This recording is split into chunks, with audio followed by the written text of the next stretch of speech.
ప్రభుత్వ ఉద్యోగులు పెన్షనర్లకు ఊరట 180 కోట్ల వైద్య బిల్లుల విడుదలట 26,519 మంది ఉద్యోగులు పెన్షన్దారులకు లబ్ధి ఉద్యోగులు ప్రభుత్వం ఒక ఆదర్శ కుటుంబం అన్న డిప్యూటీ సీఎం భట్టి విక్రమార్క.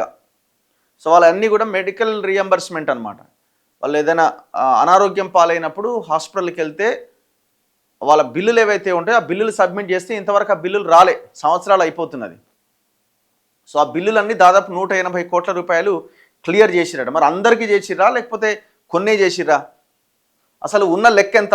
ప్రభుత్వ ఉద్యోగులు పెన్షనర్లకు ఊరటనిచ్చేలా పెండింగ్లో ఉన్న మెడికల్ రియంబర్స్మెంట్ బిల్లులను ప్రభుత్వం గురువారం విడుదల చేసింది. ఈ మేరకు మొత్తం 180 కోట్లను డిప్యూటీ సీఎం ఆర్థిక మంత్రి భట్టి విక్రమార్క విడుదల చేశారు. ఈ నిర్ణయంతో 26,519 మంది ప్రభుత్వ ఉద్యోగులు పెన్షనర్లకు ఊరట కలిగింది.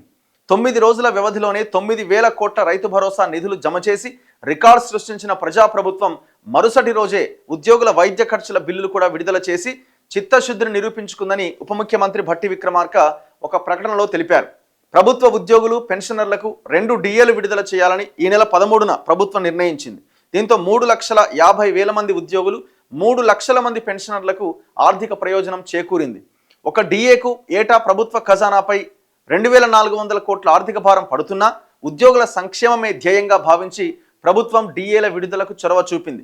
ఉద్యోగులు పెన్షనర్లు గత 27 నెలలుగా వైద్య ఖర్చుల బిల్లుల కోసం ఎదురు చూస్తున్నారు. తీవ్ర ఆర్థిక ఇబ్బందులు ఉన్నా ఈ బిల్లులు తాజాగా క్లియర్ చేశాం. మంచిదే. అదే చేయితో ఫీజు రియంబర్స్మెంట్ బిల్లులు కూడా విడుదల చేయండి. ఇంకా చాలా బిల్లులు పెండింగ్లో ఉన్నాయి, సర్పంచ్ల బిల్లులు పెండింగ్లో ఉన్నాయి. వాటిని కూడా నెమ్మదిగా క్లియర్ చేసే ప్రయత్నం చేయండి. బడా కాంట్రాక్టుల బిల్లులు కొద్ది రోజులు ఆపినా ఇబ్బంది లేదు. కానీ మీరు చేసిన పొరపాటు ఏంటంటే ఆ మెగా కృష్ణారెడ్డి, ఆ పొంగులేటి వీళ్ళకి సంబంధించిన 1,000 కోట్ల బిల్లులు ముందే రిలీజ్ చేయడంతో కింద ఉన్న చిన్న కాంట్రాక్టుల బిల్లులు ఇవ్వలేకపోయారు. ఆ తప్పు ఇప్పటికైనా ధర మానుకోండి. పెద్దోని పక్కన పెట్టండి, 4 రోజులు సెటరేట్ కాగలుగుతాడు, వాడు ఎక్కడి నుంచి అయినా అప్పు తెచ్చుకోగలుగుతాడు, ఏమైనా చేయగలుగుతాడు. కానీ గ్రౌండ్లో ఉన్న చిన్న కాంట్రాక్టర్లు వీళ్ళంతా వాళ్ళకి ఆ బిల్లులు సరైన సమయానికి రాకపోతే అప్పుల పాలై ఆత్మహత్యలు తప్ప ఇంకొకటి లేదు. ఇప్పుడు జిహెచ్ఎంసీ కాంట్రాక్టర్లు ఎంతకాలం వాళ్ళు పోరాటం చేసారు పాపం. ఇప్పుడు డిఏలు మేము ఏదో ఇచ్చినాం, డిఏలు ఇప్పుడు వాళ్ళకి రావాల్సినవి వాళ్ళకి న్యాయబద్ధంగా ఇచ్చినప్పుడు మళ్ళీ వాళ్ళ గొప్ప చెప్పుకోవడానికి ఏముంటుంది?